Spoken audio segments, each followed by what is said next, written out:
Good morning, dolls, and welcome to Little Gretchen's workshop. In the midst of preparing everything for the wedding, it hadn't occurred to me that I may not have enough seating. And I had a couple chairs that I've been meaning to repair or remake, and I thought this was a good opportunity to go ahead and get that done. And also, several of the guests are older and will need comfortable seating for the duration of the ceremony. Now, at first, I was going to try to do both chairs in one video, but I'm going to work on the mangled chair first. Now, I originally made this chair with a kit from the Houseworks Federal Collection. Now, if anybody's familiar with Houseworks, they make a lot of the building supplies for houses, doors, windows, and things like that. But there was a time that they used to make furniture kits. So I made the kit a couple years ago, used some upholstery I really didn't like, ripped off all the upholstery, and it has laid in a box totally mangled for a couple years now. So I'm going to go ahead and re-glue the legs, and then I'm going to put some different legs on the front. Some may say that's not correct or that's not historically accurate, but that's okay with me because at the end of the day, I don't make fine miniatures. I make fun miniatures. And as long as they're fun and functional, they'll work well for my doll houses. Now, these are some little wooden legs dolls that I bought off of Amazon in a little packet. And again, they don't necessarily go to this chair, but I think they'll work well based on what I want to do with the chair. And after I decided that the little legs would work, I went ahead and added a little bit of the Gorilla Wood glue and then positioned the legs on the front of the chair and allowed it to dry. Now, after I got both front legs in position, I went on to work on creating templates for making the upholstery part.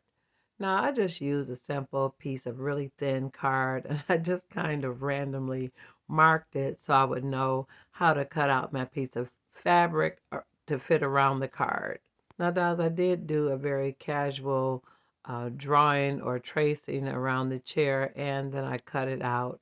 Now, I just wanted to play around with it to see what I would need to do to make it fit properly around the arms. And you can see here I cut little niches out so that it would fit well. And then after cutting out the template for the front, I went on to trace a template to cover the back of the chair. So in order to stabilize the arms, I cut off some parts of some spindles I purchased at the Ann Arbor Miniature Show. Sometimes purchases like that seem kind of random, but spindles always come in handy for so many things. Not only did they stabilize the arm of the chair and make the whole structure stronger, I think they added a really nice decorative element. Now, before I glued my stabilizing spindles, I did dry fit, tri-fit to make sure that I'd spaced them right and cut them the right height or length. And after I thought everything looked nice and level, I went ahead and added Gorilla Wood glue to the top and bottom of the spindles and positioned them to dry. Now, it would be best practice to stain the legs and the spindles before you glue them to the chair. Those are the two parts of the chair that are going to be exposed with no upholstery, and I actually should have stained them ahead of time because at this point there is the risk that I got glue on the wood and possibly the stain won't take. But I'm forging ahead and I'm adding the stain.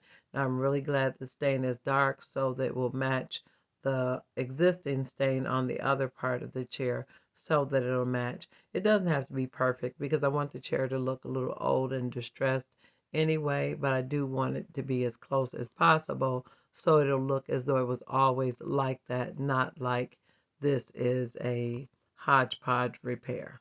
Now, while the arms and stain are drying, I'm trying to create the template for the seat, and I knocked the arm off. Again, dolls, it's not good to handle your builds while they're trying to dry.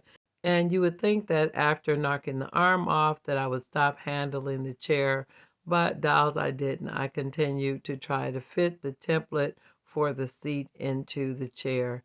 And I was really grateful that I didn't knock the arm off again, but I did finally create a template for the seating that fit well enough for me to go ahead and start working on the cushion for the chair.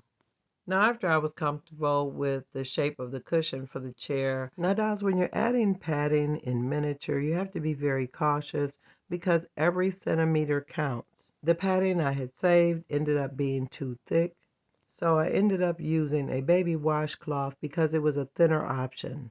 It was clearly going to spare me a lot of space in the end, because when I tried to use the cushions that I had saved from some shoulder pads to some different jackets, it was way too thick, and I felt like it was going to make the chair too bulky and take up too much of the seating on the chair. So wrapping the little card with the baby washcloth was just thick enough to add a little bit of cushion but not take up too much space on the chair. So I actually did end up thinning out some of the foam and then tucking it in between the card and the baby washcloth. Now this is the fabric that I chose to upholster my chair in. I thought it looked rich and really regal to give the chair the impression that it was antique.